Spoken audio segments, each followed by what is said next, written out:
Hello guys, good evening. मैं फिर से स्वागत करता हूं सनराइज़ करियर एकेडमी की ऑनलाइन क्लासेस में। और जो आज का हमारा टॉपिक है कॉन्स्टिट्यूशन पार्ट 7। अब कॉन्स्टिट्यूशन पार्ट 7 में देखते हैं हम इसमें क्या क्या टॉपिक है और क्या क्या पॉइंट बन सकते हैं।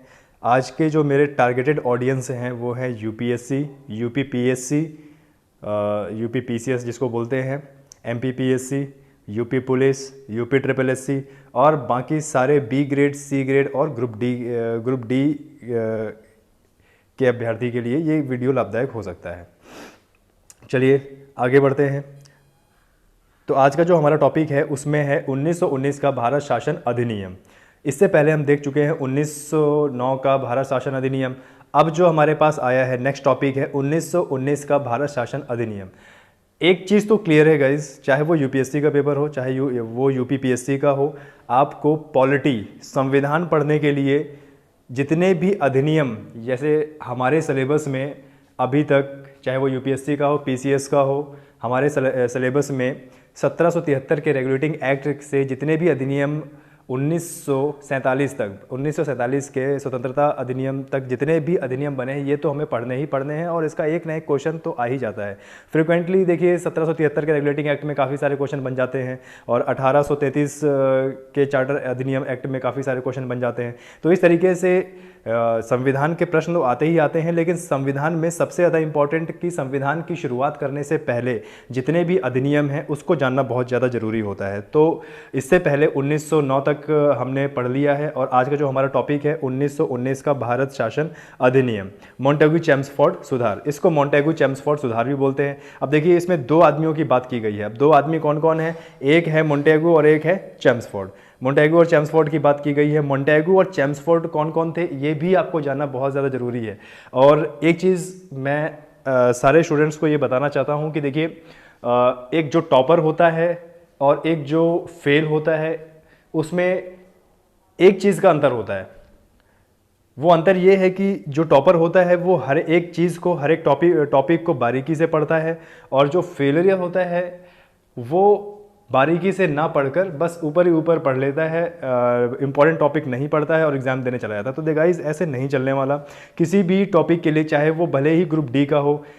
अब एक चीज़ तो तय है और एक चीज़ देखी भी गई है कि चाहे ग्रुप डी का हो, बी का हो, सी का हो या ए का हो, हर एग्ज़ाम में कोई ना कोई टॉपर होता है। तो थोड़ा सोच के देखिए कि जो टॉपर होता है उसने किस तरीके से पढ़ाई की होगी या किस तरीके से वह पढ़ाई करता होगा या करता है। तो इसी तरीके से आपको हमेशा हर एग्ज़ाम के लिए एक टॉपर की भांति एग्ज़ाम में तैयारी करनी चाहिए और उसकी प्रिपरेशंस घर में बैठ के हर एक टॉपिक को बारीकी से पढ़ना चाहिए। अगर देखा जाए ये जितने भी अधिनियम हैं, मैं हर एक अधिनियम को एक वीडियो में कंप्लीट कर सकता हूँ, लेकिन उससे मतलब क्या? आपको हर एक अधिनियम की बारीकी से चीज़ें पता होनी चाहिए कि जितने भी अधिनियम हमारे संविधान के तहत हमारे देश में लागू किए गए थे, जो ब्रिटिश नियम कानून बनाए गए थे उसके तहत हमारे देश में क्या क्या बदलाव आए थे और कौन कौन से सन में वो बदलाव आए थे, ये आपको जानना ज़रूरी है। पढ़ने का मज़ा तभी है जब आप किसी भी चीज़ को बहुत ही बारीकी से पढ़ते हैं। एक तरीके से हमारे देश के इतिहास का ज्ञान होता है। तो चलिए ज़्यादा टाइम ना लेते हुए आगे बढ़ते हैं। 1919 का भारत शासन अधिनियम, इसको मॉन्टेगू चेम्सफोर्ड सुधार भी बोला जाता है। अब इसमें दो व्यक्तियों की बात की गई है, मॉन्टेगू और चेम्सफोर्ड। तो मॉन्टेगू हमारे भारत के राज्य सचिव थे इंग्लैंड में और चेम्सफोर्ड उस समय भारत के वॉइसरॉय थे। फिर से एक बार मैं बोल रहा हूँ, मॉन्टेगू उस समय ब्रिटिश में भारत के राज्य सचिव थे और चेम्सफोर्ड भारत के वॉइसरॉय थे। तो चलिए इस अधिनियम में क्या क्या चीज़ें हुई हैं, क्या क्या बदलाव हुए हैं और नई चीज़ें क्या आई हैं देख लेते हैं, और कौन सा हमारे एग्जाम के लिए इंपॉर्टेंट है उसको भी हम हाईलाइट करेंगे इसमें। तो चलिए पहला पॉइंट पढ़ते हैं। पहला पॉइंट है प्रांतों में आंशिक उत्तरदायी शासन तथा द्वैध शासन की स्थापना की गई। देखिए प्रांतों में, यहाँ पर प्रांत का मतलब है राज्य में उत्तरदायी शासन और द्वैध शासन की स्थापना की गई। अब द्वैध शासन का मतलब होता है डबल शासन। डबल शासन मतलब एक तरीके से दो तरह की सरकार, एक केंद्र की सरकार और एक राज्यों की सरकार। तो ये थोड़ा सा इंपॉर्टेंट यूपीएससी के लिए हो जाता है और पीसीएस के लिए हो जाता है कि जैसे इसमें बताया गया है कि प्रांतों में आंशिक उत्तरदायी शासन तथा द्वैध शासन की स्थापना की गई। तो इसमें आंसर एक क्वेश्चन पूछ लिया करता है कथन के रूप में यूपीएससी में, और काफ़ी बार पूछा भी गया है कि द्वैध शासन की प्रणाली कब शुरू की गई। तो इसमें आपका आंसर होगा 1919 का भारत शासन अधिनियम के तहत, या फिर ये भी पूछा सकता है कि जब द्वैध शासन की स्थापना की गई तो उस समय वायसराय कौन था, तो हमारा आंसर होगा चैम्सफोर्ड्स। चलिए दूसरे पॉइंट में देखते हैं। प्रांतों में द्वैध शासन की स्थापना की गई। प्रांतों में द्वैध शासन की स्थापना की गई जिसके अंतर्गत समस्त विषयों को दो भागों में विभाजित किया गया। पहला आरक्षित और दूसरा हस्तांतरित। आरक्षित विषय में गवर्नमेंट विधानमंडल के प्रति उत्तरदायी नहीं है और हस्तांतरित विधानमंडल के प्रति उत्तरदायी है। अब देखिए ये चीज़, ये यहाँ पर जो दे रखा है आरक्षित और हस्तांतरित, ये काफ़ी बार एग्जाम में पूछा जा चुका है और एक तरीके से ये ग्रुप बी जैसे एग्जाम में भी पूछ लिया करता है। तो इसमें थोड़ा सा ध्यान ये रखना है, जब प्रांत में द्वैध शासन लगा तो उसमें जितने भी विषय, अब विषय के कहने का मतलब यहाँ पर डेवलपमेंट है या फिर नियम और कानून है, या फिर उस समय सरकार, भारत सरकार में, भारत देश में करने वाले कार्य की विषय सूची को दो भागों में बांटा गया, आरक्षित और हस्तांतरित। जो आरक्षित था उसमें गवर्नमेंट विधानमंडल के प्रति उत्तरदायी नहीं है और हस्तांतरित विधानमंडल के प्रति उत्तरदायी है। ये चीज़ें आपको, ये दो बातें आपको इसमें ध्यान रखनी है और ये काफ़ी बार एग्जाम में पूछा भी गया है। तो इसके लिए थोड़ा सा ये नोट्स आप बनाते जाइएगा, किसी ना किसी एग्जाम में आएगा ही आएगा, ये तो आप मान के चलिए। तो चलिए नेक्स्ट देखते हैं। नेक्स्ट है आंशिक उत्तरदायी शासन की शुरुआत की गई। ये तो बहुत ही ज़्यादा इंपॉर्टेंट पॉइंट है, यूपीएससी इनडायरेक्टली इसको पूछ लिया करता है, तो इसमें आपको ध्यान तो देना ही है। मेरा ज़्यादातर जो टारगेट रहता है, खासकर मैं चाहे वो यूपीएससी का स्टूडेंट हो चाहे वो ग्रुप डी का स्टूडेंट हो, मेरा लक्ष्य यही रहता है कि स्टूडेंट को सारी जानकारी मिले और जितने भी इंपॉर्टेंट पॉइंट बन सकते हैं स्टूडेंट उसको कवर करे, उसको लिखे और उसको बार बार रिवीजन करता रहे, क्योंकि हम ये नहीं बोल सकते कि एग्ज़ाम में क्या आ सकता है क्या नहीं आ सकता। अगर हम एक तरीके से तैयारी कर रहे हैं तो हमारे लिए तो सभी इंपॉर्टेंट पॉइंट्स हैं। चलिए इसमें देखते हैं आंशिक उत्तरदायी शासन की शुरुआत की गई, पहला पॉइंट। दूसरा, ब्रिटेन में उच्चायुक्त बहुउपेद्वत्व की स्थापना का प्रावधान किया गया। ये थोड़ा सा मिसप्रिंट हो गया है, इसका मैं कमेंट में या फिर दूसरा वीडियो बना के इसका चेंज करूँगा मैं और इसको सुधार करने की कोशिश करूँगा। तीसरा पॉइंट देखते हैं, स्थानीय शासन को मान्यता दी गई। स्थानीय शासन, अब स्थानीय शासन का मतलब है कि राज्य के अंतर्गत स्थानीय शासन, मतलब जो वहाँ का प्रतिद्वंदी है, जो वहाँ का प्रतिनिधि है, वो वहाँ पर शासन करेगा। उस तरीके से स्थानीय शासन को मान्यता दी गई। स्थानीय शासन का कहीं ना कहीं लिंक है द्वैध शासन से भी, क्योंकि देखिए उस समय वायसराय पद चलता था और वायसराय का मतलब है संपूर्ण देश का उत्तराधिकारी, या फिर कह सकते हैं पूरे देश में जो राज्य करने वाला एक सबसे बड़ा अधिकारी है वो वायसराय है। तो वायसराय को छोड़कर प्रांतों में भी सरकार का गठन किया गया, इसी को बोलते हैं स्थानीय शासन और इसी अधिनियम के तहत स्थानीय शासन को मान्यता दी गई। नेक्स्ट पॉइंट देखते हैं, अधिनियम के पारित होने 10 वर्ष बाद संवैधानिक सुधारों की जांच के लिए ब्रिटिश संसद एक आयोग का गठन किया जाएगा।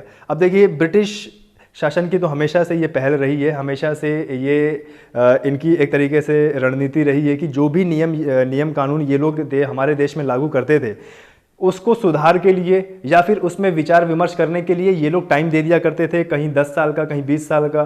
तो एक तरीके से हमारे जो देशवासी हैं वह 10 साल या 20 साल का इंतज़ार किया करते थे कि चलो ठीक है 10 साल जब बीत जाएंगे तभी सुधार में हम अपनी राय देंगे या हम इसके लिए आंदोलन करेंगे या फिर इसके लिए कोई विचार विमर्श करेंगे। तो एक तरीके से आप इसमें देख सकते हैं कि किस तरीके से हमारे देश में शासन करने के लिए ब्रिटिश लोगों ने जो नियम और कानून लगाए थे उसको ये बढ़ाते चले जा रहे थे। कोई भी नियम अगर ये ला रहे थे तो उसको चेंज करने के लिए या उसमें बदलाव करने के लिए टाइम दे दिया करते थे। अब टाइम दे दिया है तो सीधी सी बात है उसमें विचार विमर्श होना ही नहीं है, चाहे कोई भी कितना भी आंदोलन कर लो। तो इस वजह से आज़ादी मिलने में हमें और ज़्यादा समय लग गया।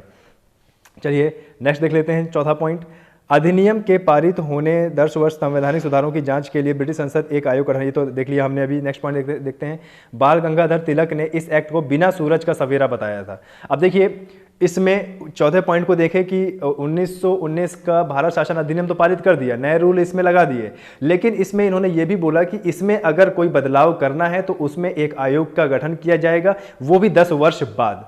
अब बाल गंगाधर तिलक किसमें बोलते हैं कि यह बिना सूरज का सवेरा। अब बिना सूरज का सवेरा ऐसा है कि जैसे मान लीजिए हमें रोज़ उम्मीद रहती है कि भाई अगले दिन सूरज आएगा और न्याय होगा, या फिर किसी भी आदमी को उम्मीद रहती है कि वह न्यायालय में जाएगा तो किसी ना किसी दिन उसे न्याय जरूर मिलेगा। तो इस तरीके से इसमें इस तरीके से बताया गया है, जैसे इसमें 10 वर्ष की अवधि बढ़ा दी गई। हर नियम पारित होने के बाद उसमें विचार विमर्श 10 वर्ष बाद ही होना था। तो एक तरीके से कह सकते हैं कि 10 साल तक तो इंडियन पब्लिक कुछ बोल ही नहीं सकेगी। इसका मतलब इंडियन पब्लिक के लिए अगर भारत के लोगों को अगर यह नियम गलत लगा, या फिर एक तरीके से भारत की जनता के लिए, संस्कृति के लिए ये नियम गलत है, तो उसमें विचार विमर्श करने के लिए उन्हें 10 वर्ष बाद का इंतजार करना पड़ता था। इसीलिए इन्हें बाल गंगाधर तिलक ने इसको बिना सूरज का सवेरा बताया। नेक्स्ट देख लेते हैं, भारतीयों ने इस अधिनियम की अपर्याप्त व असंतोषजनक कहकर आलोचना की। बिल्कुल, भारत ने इस अधिनियम को असंतोषजनक बिल्कुल कहेंगे। असंतोषजनक इसलिए कहेंगे क्योंकि इसमें जितने भी रिफॉर्म्स, जितने भी चेंज लाए गए थे वह सिर्फ ब्रिटिश के लोगों को लेकर ही लाए गए थे। हमारे भारतीयों को इसमें कुछ नहीं मिला, इसीलिए वो लोग असंतोष थे। और असंतोष इसलिए भी थे क्योंकि इसमें विचार विमर्श करने के लिए 10 साल बाद का समय दिया गया। 10 साल बाद उन्होंने बोला कि संसद एक आयोग का गठन करेगा, तब जाके इसमें विचार विमर्श होगा।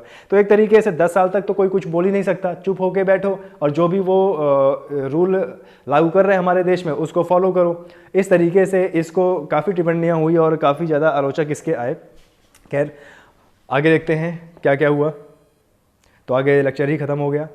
ठीक है गाइज़, आप सभी के लिए 1919 के जितने भी पॉइंट्स हैं, सारे पॉइंट्स आपके लिए इंपॉर्टेंट हैं। और यूपीएससी में भी इसी पॉइंट से आगे कुछ नहीं पूछा जाता है और इसी में सारे के सारे पॉइंट्स बन सकते हैं। इसीलिए आप इन्हीं पॉइंट्स को लिख कर इन्हीं को पढ़ते रहिए।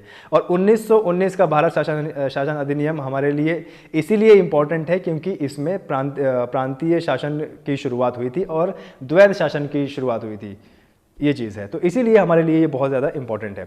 और एक चीज़ और मैं इसमें डिफ़ाइन करना चाहता हूँ, मैं ये कहना चाहता हूँ कि सनराइज़ करियर एकेडमी जो कि ट्रैफिक चौराहा, ओम प्लाजा ट्रैफिक चौराहा करवी चित्रकूट में है, और हमारी coaching Indian army, Indian air force और Indian navy, UP police, Delhi police, समस्त सशस्त्र बल, या फिर बोल सकते हैं कि इंडिया में जितने भी फोर्सेस हैं, आर्म्ड फोर्सेस, चाहे वो सेंट्रल फोर्सेस हों या फिर स्टेट फोर्सेस हों, सभी के लिए हमारी एकेडमी फिज़िकल की तैयारी भी कराती है और साथ में रिटन की भी तैयारी कराती है। तो जो भी अभ्यर्थी किसी भी राज्य से या किसी भी ज़िले से हों, अगर आपको एडमिशन लेना है हमारी एकेडमी में तो आप इस नंबरों में कॉल कर सकते हैं